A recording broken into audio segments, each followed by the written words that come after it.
And I want to offer compassion that wherever you are in this and whatever you need to take care of yourself, I want to encourage you to do that. It doesn't mean you don't love your family. You can absolutely love your family and still be triggered by them. It doesn't mean that if your family is inappropriate to you or disrespectful of your life choices that you need to interact with them. It just means that life is showing you where there is still healing work to be done. All right, YouTube friends, Ketamine Connections, I'm Anna Krishtal. This is a short clip to remind you that the video you're about to see is not made for YouTube. It is simply a video recording of me recording the Ketamine Connections podcast that you can find on Spotify, you can find on iTunes, you can find on Amazon.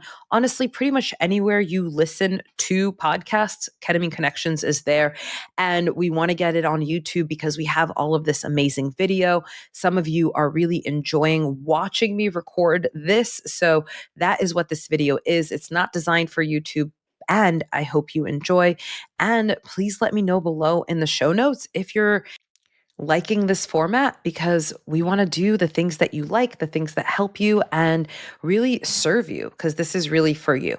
Enjoy. Why is it that you can feel grounded and happy and free and like you finally shifted out of a dense state that you've been working to shift out of, and then all of a sudden something happens and you are back in that old state? And maybe you feel regressed. Maybe you feel like, oh, that happiness, that freedom I felt was fleeting. It wasn't real. This density that I've been experiencing for a larger part of my life is more real than that. And that is exactly what we're talking about today here on Ketamine Connections. Welcome back. My name is Anna Krishtal.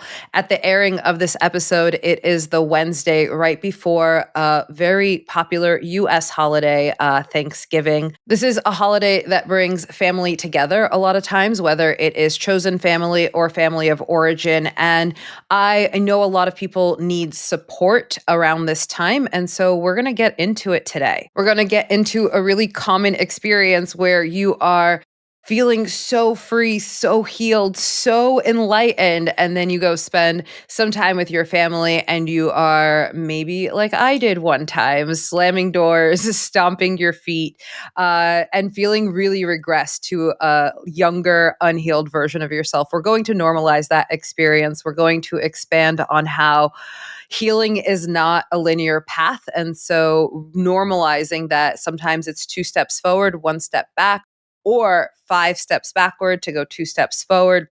We're going to get into how this is impacted in your subconscious mind. And my favorite thing to do is to offer you tools. So, the very last few minutes of this episode, I want you to know that you can save this to come back to. I'm going to take you through a grounding practice that will help you release any hard emotion that you're feeling and step into a more centered version of yourself so that you can show up the way that you want to show up for wherever you are. This episode is inspired by 2 things. One, this is the work that I've been doing with one-on-one clients for the past few weeks, is preparing them to stay as centered and grounded as possible as they encounter situations, people, and questions that are out of the norm. And 2, there's a Ram Dass quote that I absolutely love where he says, if you think you're so enlightened, go spend a week with your family. I know the first time I heard that, I felt very seen in that experience, and I felt very normalized around this experience of feeling different in one situation than another, and specifically feeling really different around my family of origin than in a different context that I was in at the time. Now, I want to right away say that even if you love your family, especially if you love your family, this episode is still for you.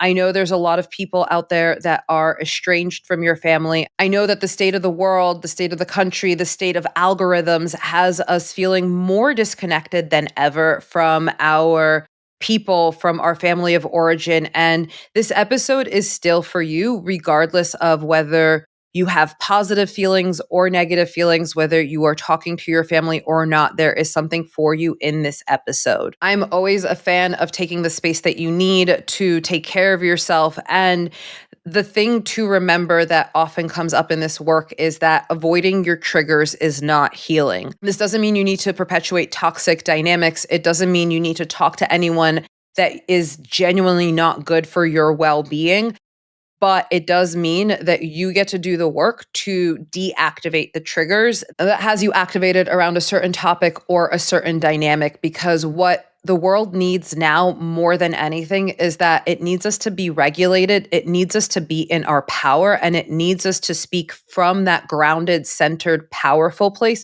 for whatever changes we want to make in the world, and for us to really be that change we want to see in the world. Let's dive in a little bit deeper into this topic of triggers. I've already said it a few times. Now, oftentimes on the Ketamine Connections podcast, when we are talking about triggers, we are talking about trauma triggers. Not completely disconnected, but I did pull up the literal definition of triggers so we can work with that definition specifically for today's episode. So we have two definitions, definition for trigger, the noun, and definition for trigger, the verb. So the noun definition is a small device that releases a spring or catch and sets off a mechanism, especially to fire a gun. Not sure why a gun, but there it is. So that's the noun definition. The verb definition, to cause an event or situation to happen or exist. So if we take those definitions and we combine them and we think of a trigger as something that sets off a mechanism and causes an event or situation to happen. An event or situation like what I said earlier, me stomping my feet, storming out of the room.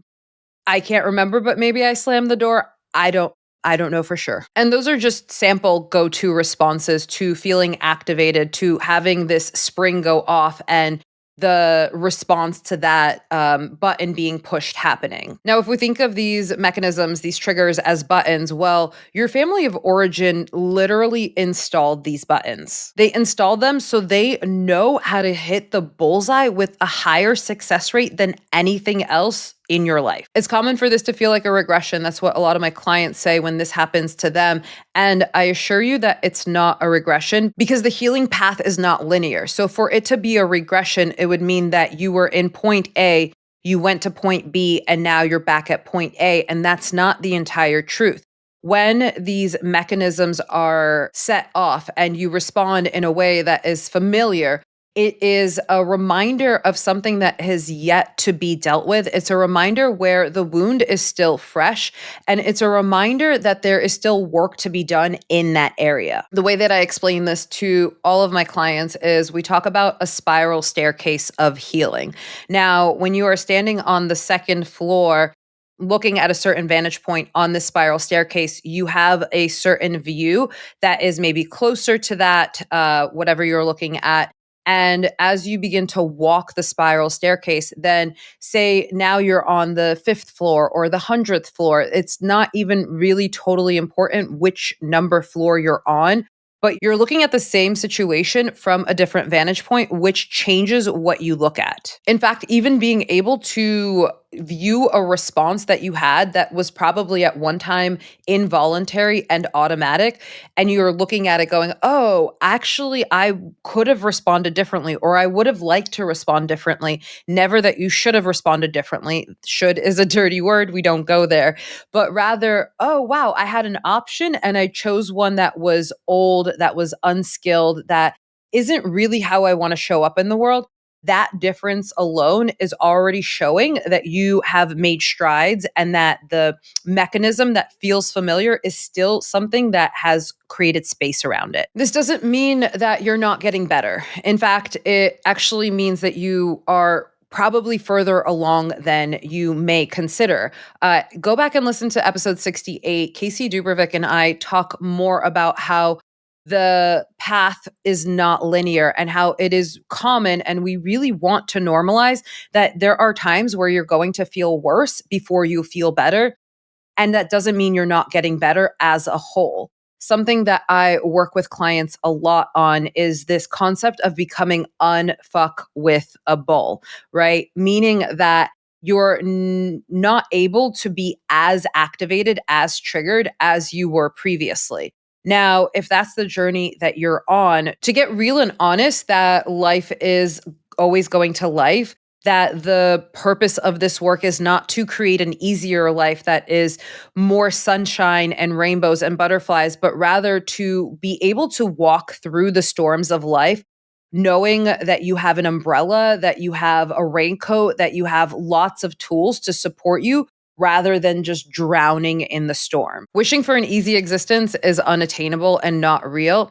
But what is real is this concept of becoming unfuckwithable, where the same stimuli can come at you and you're responding to it differently because you are different. So if you think about, okay, every time that question comes up of when are you going to get married or when are you going to have children or fill in the blank for whatever triggering question it is for you. Those are common ones.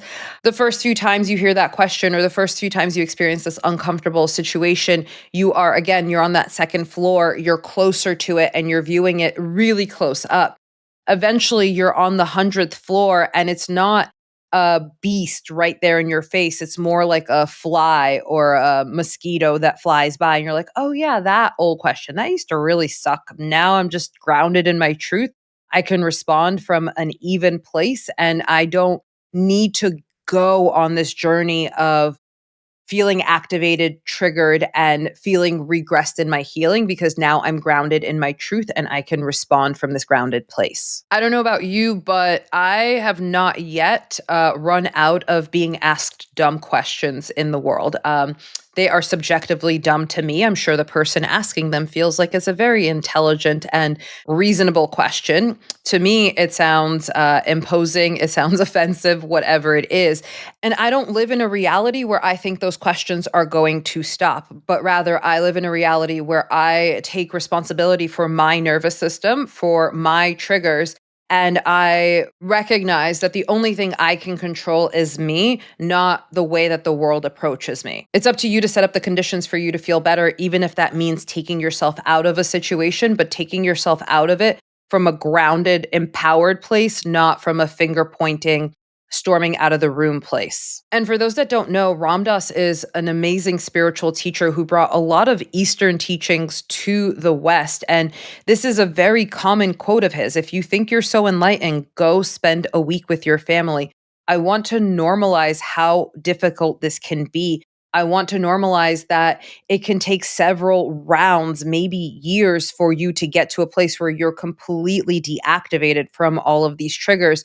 And I want to offer compassion that wherever you are in this and whatever you need to take care of yourself, I want to encourage you to do that. It doesn't mean you don't love your family. You can absolutely love your family and still be triggered by them. It doesn't mean that if your family is inappropriate to you or disrespectful of your life choices that you need to interact with them. It just means that life is showing you where there is still healing work to be done. So without further ado, I've put together this quick 4 to 5 minute SOS moment where you can come back to this part of the podcast, of the recording, and take what you need to get back into yourself if you're feeling activated, if you're walking into a situation where you know you're likely to get activated, or really just at the beginning or the end of the day to set yourself up. You can use this around the holidays for sure. And the more you use it, the better it's going to get because anytime we deal with any subconscious work, the more you go to that place, the deeper you go and the better you feel. And the more you dig in the grooves of feeling regulated, of feeling resourced rather than feeling activated and under resourced. Okay, now before we jump into the SOS toolkit, I want you to take an inventory of your starting stress level, starting with 1, ending with 10. 1 being the least stress you know in your body, 10 being the most. What are you starting with? First number that pops to mind is great. Go ahead and tuck that away. So, the first thing we're going to do in this SOS toolkit is we are going to take a deep breath. You can keep your eyes open or you can close them down.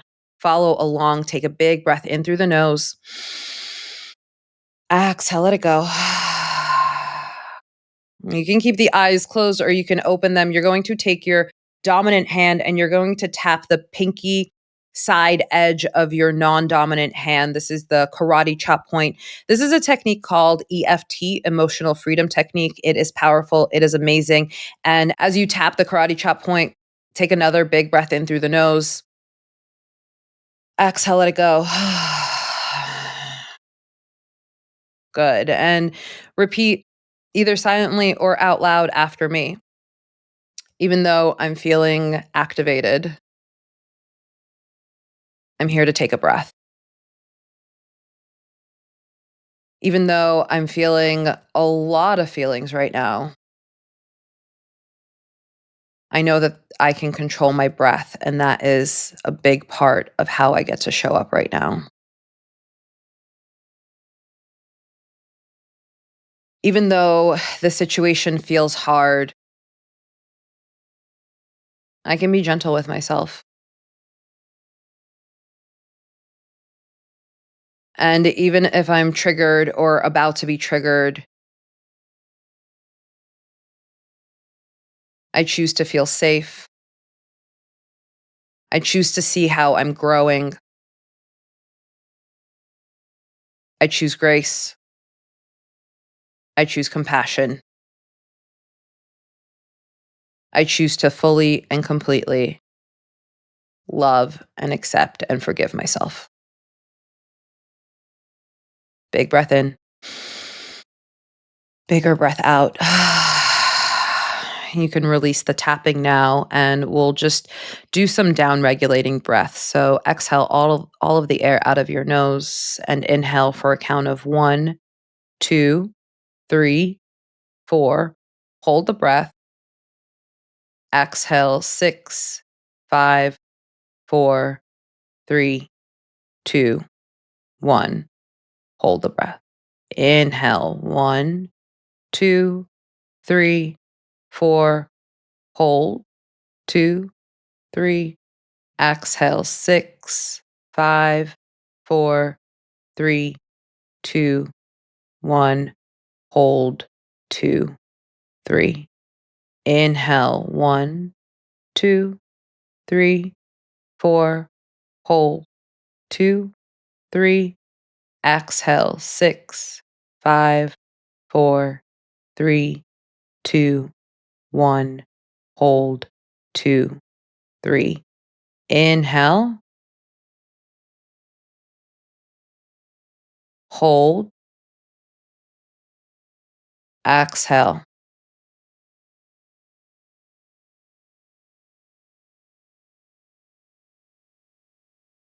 hold. Last one. Inhale, hold, exhale,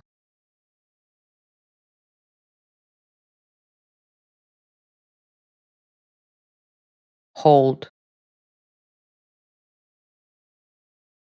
Take a few moments to breathe however you like.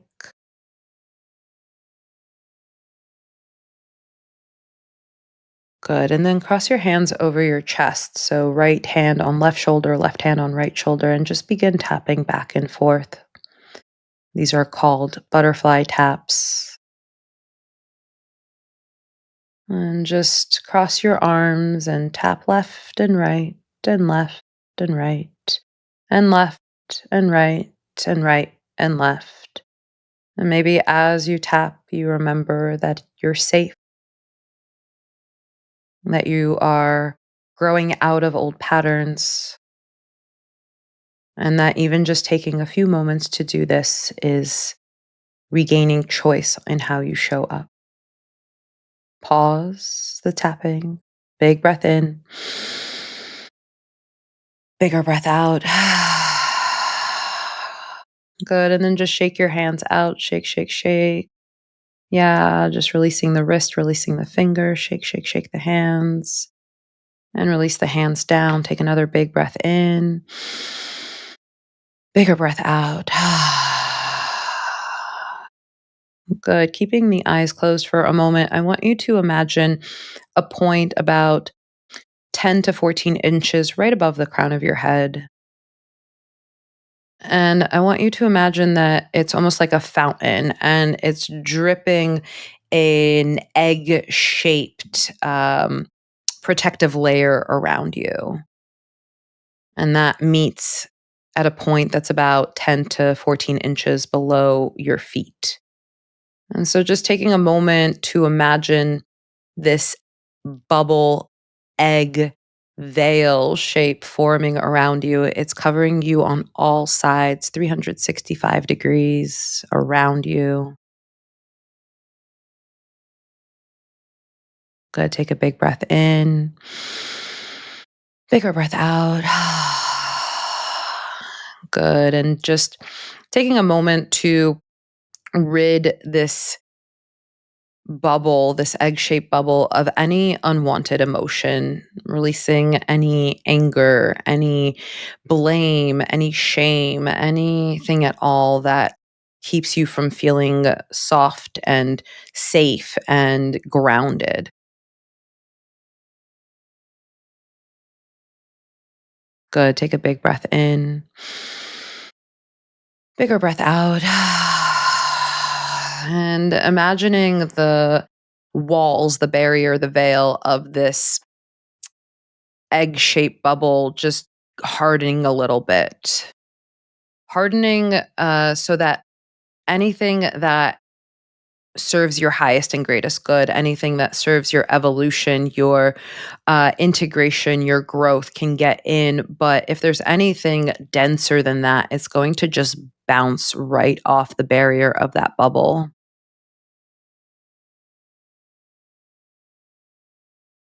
Good. Big breath in, bigger breath out. And feeling the warmth and protection of your bubble, just repeating silently or out loud after me. I am safe. I am calm. I choose to be here. I am safe. I am calm. I choose to be here. I am safe. I am calm. I choose to be here. Good. One more time. Big breath in. Let it go. Okay, now before you open your eyes, I want you to take an inventory of your ending stress level. 1 being the least stress, 10 being the most. What are you ending up with? Acknowledging how much can change in a short 5-minute practice, and also reinforcing that the more often you do this, the more you're practicing a desired state of being rather than the default that you've been in for however long. This is a good one to come back to in the beginning or the end of the day. It's a good one to revisit time and time again so you can even memorize it and make it your own. And just remember that regardless of what happens this holiday season, you are changing, you are growing, and your subconscious mind is leading you to the exact right situations that you need on that path. And if it is supportive to you, these practices, more information about the subconscious, more tools to work with your subconscious. In the show notes, I have the link to the ketamine starter portal. That's going to get you into a portal where we already have some tools available for you. It's also going to land you on my email list where every Friday you're going to get a subconscious tool into your inbox to work with the energy of the week, to empower you towards your highest transformation and growth, and to remind you that change is possible, albeit not always linear. So I'm rooting for you this holiday season and always. Thank you again for being here on Ketamine Connections, and I'll see you next week. Bye. Hey, friends. Thank you so much for joining me today on Ketamine Connections. I hope that this episode inspired you. I hope that it uplifted you. And I hope it just expanded your mind in some way with some perspective shift. We have been running this show for over a year now, which is incredible. And after more than 50 episodes, we have so many different resources to offer you. And we took all of those resources, we put it into one place called the Ketamine Starter Portal. Check that out in the show notes. Everything you need is there. All of our guides, anything that we've talked about on the show is in that portal. And it's also the best way to get in contact with me, since we are not allowed to talk about psychedelics on social media. Being on the email list is the best way to get updates, to get all of the information that you need, and to stay in touch. So I really hope to see you in there.